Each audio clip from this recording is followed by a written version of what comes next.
Good morning friends. સ્પર્ધાત્મક પરીક્ષાઓ માટેના કરંટ અફેર્સ જોઈ લઈએ. આજની તારીખ છે 9 ડિસેમ્બર 2020.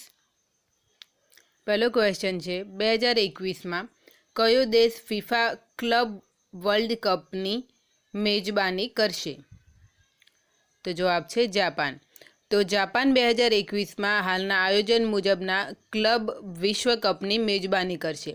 એટલે કે આવતા વર્ષે એક જ વર્ષમાં 2 ક્લબ વિશ્વકપ થશે, જેમાં એક કતારમાં આયોજિત કરવામાં આવશે 1 ફેબ્રુઆરીથી 11 ફેબ્રુઆરી 2021 વચ્ચે, અને બીજો આયોજિત કરવામાં આવશે ડિસેમ્બર 2021માં જાપાન ખાતે.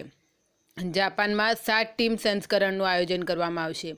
જાપાને 2016 પહેલાં ક્લબ વિશ્વકપના 8 વાર મેજબાની કરી ચૂક્યો છે. બીજો ક્વેશ્ચન જોઈએ, મધ્યપ્રદેશના કયા શહેરને વિશ્વ ધરોહર સૂચિમાં સામેલ કરવામાં આવ્યા? ગ્વાલિયર અને ઓરછા. મધ્યપ્રદેશના ઐતિહાસિક કિલ્લા શહેર ગ્વાલિયર અને ઓરછાને યુનેસ્કોની શહેરી પરિદૃશ્ય શહેર કાર્યક્રમ હેઠળ તેની વિશ્વ ધરોહર શહેરોની સૂચિમાં સામેલ કરવામાં આવ્યા છે. ગ્વાલિયરની સ્થાપના 9મી સદીમાં થઈ હતી અને તેના પર ગુર્જર પ્રતિહાર વંશ, તોમર વંશ, બઘેલ કછવા અને સિંધિયાનું શાસન રહ્યું હતું. અને ઓરછા એ પોતાના મંદિરો અને મહેલો માટે લોકપ્રિય છે અને 16મી સદીમાં બુંદેલા સામ્રાજ્યની રાજધાની હતું. કયા દેશ દ્વારા માઉન્ટ એવરેસ્ટની ઊંચાઈ માપવામાં આવશે? નેપાળ. તો માઉન્ટ એવરેસ્ટને નેપાળ દ્વારા 8 ડિસેમ્બર 2020માં નવેસરથી ઊંચાઈ માપવાની ઘોષણા કરવામાં આવી છે. નેપાળમાં ક્યાસોકી 2015ના ભૂકંપ પછી આ ઊંચાઈ એ વાસ્તવિક ઊંચાઈ રહી નથી, તેના લીધે ઊંચાઈ માપવાની પહેલ કરવામાં આવી છે.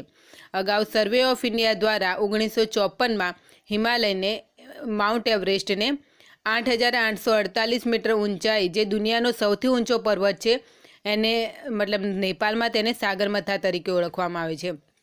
એ ઊંચાઈ 8,848 મીટર સ્વીકારવામાં આવી હતી અને માન્યતા પ્રાપ્ત કરવામાં આવી હતી. હવે નવેસરથી નેપાળ ઊંચાઈ માપી લેશે, એમ પણ ભૂકંપની સાથે એના ગ્લેશિયર પણ પીગળતા જઈ રહ્યા છે, તો ઊંચાઈમાં વધઘટ તો થઈ જ હશે ને. હિમાલયના યુવા પર્વત છે, મતલબ એવું પણ છે કે નીચેથી ઉપર હજુ પણ ઊંચો આવી રહ્યો છે, તો વધી પણ હોઈ શકે છે અને ગ્લેશિયર પીગળી ગયા હોય તો ઘટી પણ શક્યું હોય છે. બિહાર પ્રવાસી પક્ષીઓનો તહેવાર કયા જિલ્લામાં બનાવાશે? ભાગલપુર. તો બિહાર પોતાના પ્રથમ પ્રવાસી પક્ષી ઉત્સવની યોજના બનાવી રહ્યું છે. આ ઉત્સવ ભાગલપુર જિલ્લામાં 11થી 13 ડિસેમ્બર 2020 સુધી આયોજિત કરવામાં આવશે, જે 3 દિવસીય મહોત્સવ રહેશે. આ મહોત્સવનું આયોજન ભાગલપુર વન પ્રભાગ, બોમ્બે નેચરલ હિસ્ટ્રી સોસાયટી અને સ્થાનીય મંદાર નેચરલ ક્લબ દ્વારા સંયુક્ત રૂપે આયોજિત કરવામાં આવશે. આ ક્ષેત્રમાં સ્ટેપી ઈગલ, યુરેશિયન પનમુરગી, ફેરુનિગસ બતક, યુરેશિયન કોટ જેવા પ્રવાસી પક્ષીઓ આવે છે. માઇગ્રેટરી બર્ડ્સ જે હોય છે એમના માટે ખાસ એક રીતે પર્યટન સ્થળ તરીકે વિકસે છે આવા સ્થળો પાછળથી. પિઝા હટની શરૂઆત કરનાર કયા કો ફાઉન્ડરનું હમણાં નિધન થયું? ફ્રેન્ક કાર્ની. તો પિઝા હટ એ ફ્રેન્ક કાર્ની અને તેમના ભાઈ ડેન દ્વારા ખોલવામાં આવ્યું હતું, અને પાછળથી ફ્રેન્ક કાર્ની પિઝા હટથી અલગ થઈ ગયા અને તેમણે પોતાના અલગ બિઝનેસ શરૂ કર્યા હતા. એ ફ્રેન્ક કાર્નીનું હાલમાં 82 વર્ષને નિધન થયું. તેઓ ન્યુમોનિયાના લીધે મૃત્યુ પામ્યા. તેમણે શરૂઆતનો જ્યારે પિઝા હટની શરૂઆત કરી હતી ત્યારે તેઓ માત્ર 19 વર્ષના હતા, અને એ વખતે પોતાના અભ્યાસ અને ઘરને મદદ કરવા માટે તેમણે આ શરૂઆત કરી હતી, અને એક બિઝનેસ આઈડિયા જે આટલો સુપરહિટ થઈ ગયો આખા વિશ્વમાં. TRACE bribery risk matrix index 2020માં ભારત કયા સ્થાને રહ્યું? 77માં.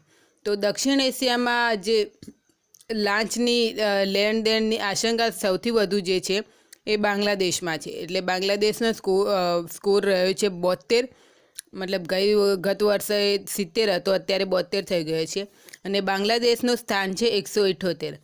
જ્યારે ભારત એના મુકાબલે 77મા સ્થાને રહ્યો છે. 200 દેશોની આ સૂચિમાં ટ્રેસ મેટ્રિક્સ 4 અલગ અલગ માપદંડો હેઠળ મૂલ્યાંકન કરે છે, જેમાં પારદર્શિતા, વ્યાપાર, વાતચીત, નાગરિક સમાજ નિરીક્ષણ અને રિશ્વતખોરીનો વિરોધ પણ સામેલ છે. દક્ષિણ એશિયા જે દેશો છે એમાં જોઈએ તો અફઘાનિસ્તાન 168મા સ્થાને છે, પાકિસ્તાન 153મા સ્થાને છે અને સૌથી સારો જે દેશ છે એ ભૂટાન છે, એ 52મા સ્થાને છે. આ જે આખી સૂચિ છે 200 દેશોની, એમાં ન્યૂઝીલેન્ડ પ્રથમ છે એન્ડ સોમાલિયા સૌથી છેલ્લે છે 200મા સ્થાને. ભારતનું યાદ રાખીએ આપણે ખાસ કે 77માં છે. સાકિર ગ્રાન્ડ પ્રિક્સ કોણ જીતું? જેહાન દારૂવાલા. તો આ પ્રથમ ભારતીય ડ્રાઈવર એવા જે છે કે જેમણે આ પ્રકારનો ડ્રાઇવિંગમાં જીત્યો છે ગ્રાન્ડ પ્રિક્સ. તો ભારતીય ડ્રાઈવર જેહાન દારૂવાલાએ ફોર્મ્યુલા 2 રેસ જીતનાર પ્રથમ એવા ભારતીય છે. રિયો રેસિંગ માટે તેઓ ડ્રાઇવિંગ કરે છે અને તેમણે ફોર્મ્યુલા 2 રેસ FIA જીતી.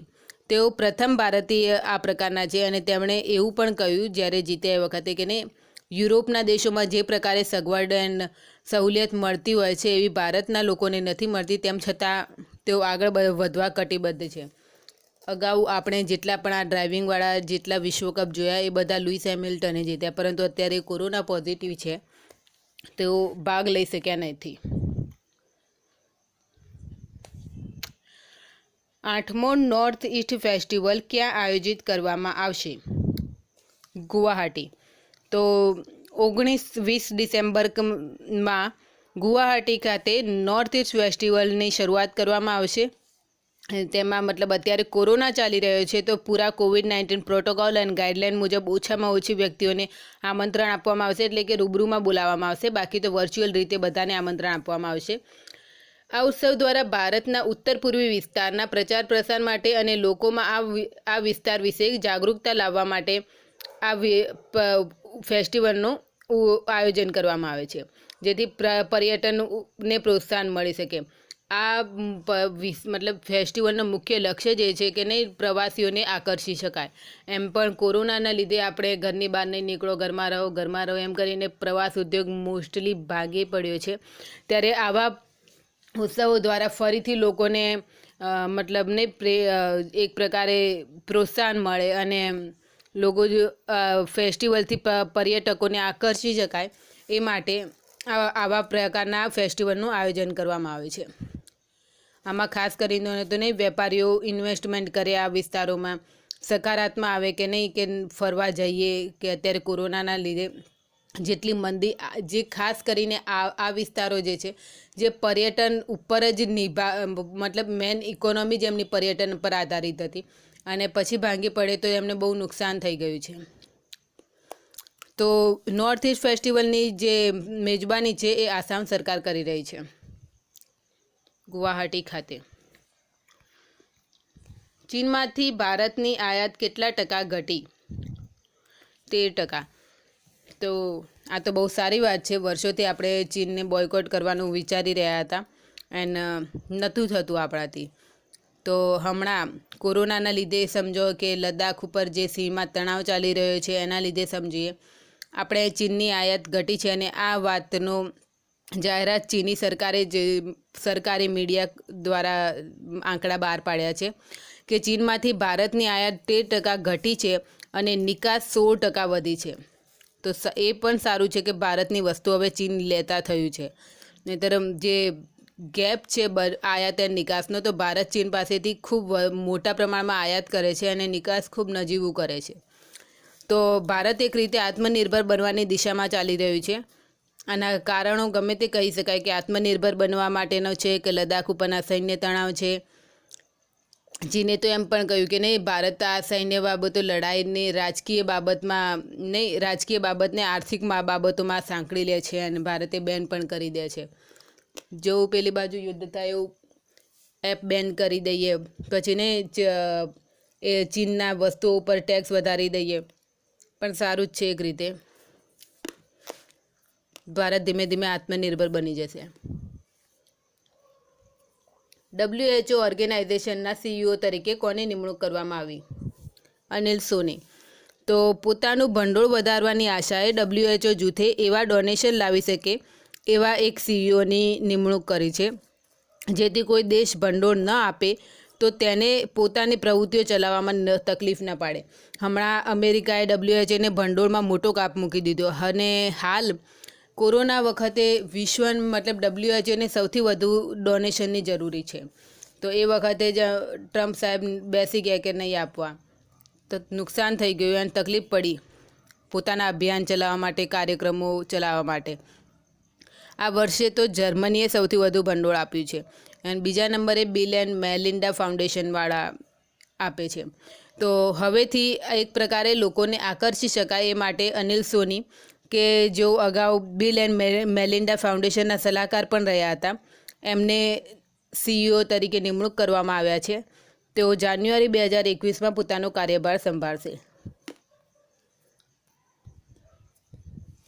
કઈ બેંક દ્વારા સશસ્ત્ર ઝંડા દિવસ કોષમાં 100 કરોડ રૂપિયાનું યોગદાન આપવાનો નિર્ણય લેવાયો?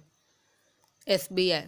તો સશસ્ત્ર બળો અને તેમના પરિવારોના સમર્થન માટે દેશમાં સશસ્ત્ર ઝંડા દિવસ મતલબ ચલાવવામાં આવે છે. સશસ્ત્ર ઝંડા દિવસ 7 ડિસેમ્બરે મનાવાય છે.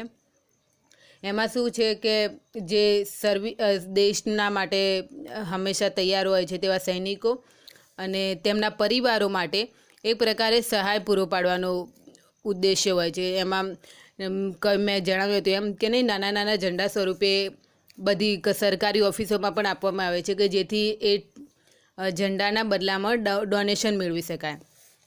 તો SBI આગળ આવ્યું છે અને એમણે શહીદોના વિધવા અને આશ્રિત બાળકીઓના કલ્યાણ માટે 10 કરોડ રૂપિયાનું યોગદાન આપવાનો નિર્ણય લીધો છે. તો SBIના અધ્યક્ષ દિનેશ ખારાએ જણાવ્યું કે નહીં, તેઓ બેટી બચાવો બેટી પઢાઓને સમર્થન આપવાના એક ભાગરૂપે આ ડોનેશન આપી રહ્યા છે.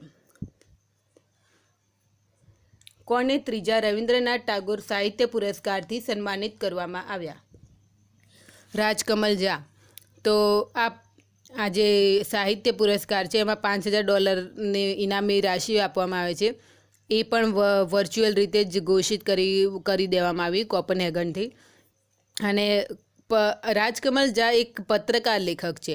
તેમણે તેમનું ઉપન્યાસ the city and the sea એના માટે ત્રીજા રવિન્દ્રનાથ ટાગોર સાહિત્ય પુરસ્કારથી સન્માનિત કરવામાં આવ્યા છે. આ પુસ્તક 2012ના જે નિર્ભયા બળાત્કાર અને હત્યા મામલો હતો એ ઘટના ઉપર આધારિત છે. રવિન્દ્રનાથ ટાગોર સાહિત્ય પુરસ્કારની સ્થાપના 2018માં અમેરિકાના પ્રકાશક બુંડાલો દ્વારા વિશ્વ શાંતિ, સાહિત્ય, કલા, શિક્ષા અને માનવ અધિકારોના મંચ તરીકે કરવામાં આવી હતી.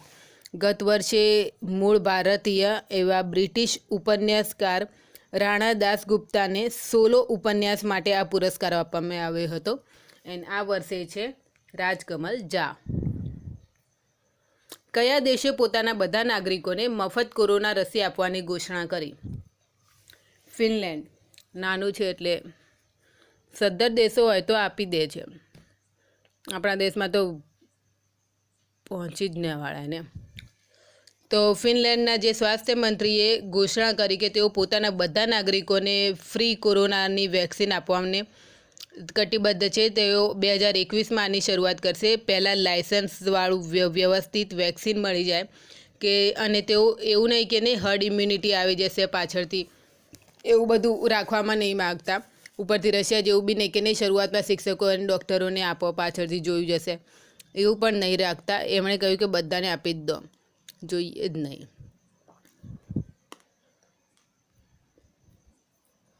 આજના માટે આટલું જ. Thank you.